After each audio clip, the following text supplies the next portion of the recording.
ऐन राज्यस्तरीय स्पर्धेच्या वेळी दुर्दैवानं हाताला फ्रॅक्चर झालं।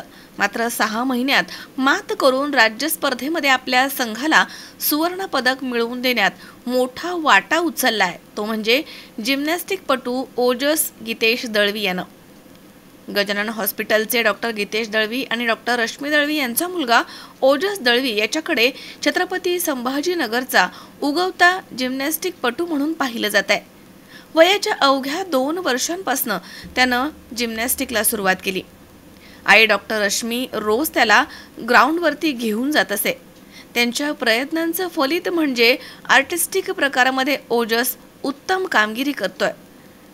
ओजसच्या प्रगतीपथावरती असलेल्या कारकिर्दीला दुखापतीमुळे पूर्णविराम लागण्याची भीती निर्माण झाली, जेव्हा नेमक्या स्पर्धेच्या वेळी सहकार्याचा धक्का लागल्याचं निमित्त होऊन फ्रॅक्चर झालं।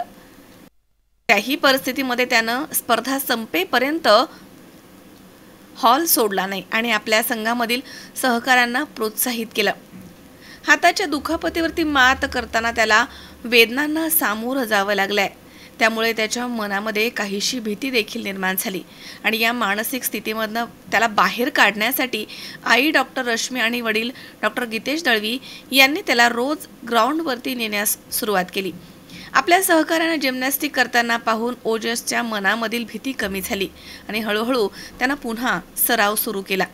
प्रशिक्षक डॉक्टर रणजित पवार, संतोष आणि अंजुताई यांच्या मदतीनं आणि मार्गदर्शनाखाली ओजसचा खेळ सुधारला आणि 6 महिन्यात दुखापतीवरती मात करून ओजस नव्यानं आव्हान पेलण्यास तयार झाला।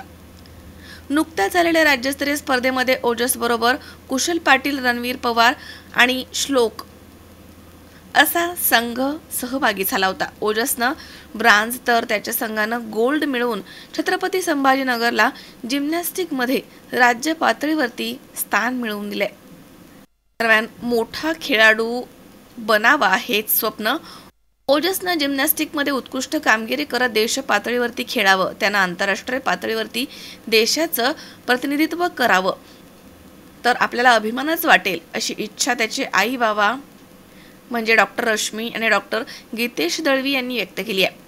ओजसला दुखापतीमधून बाहेर काढून त्याचा खेळ पुन्हा सुरू करण्यामध्ये त्यांच्या प्रशिक्षकांचं देखील मोठं योगदान आहे।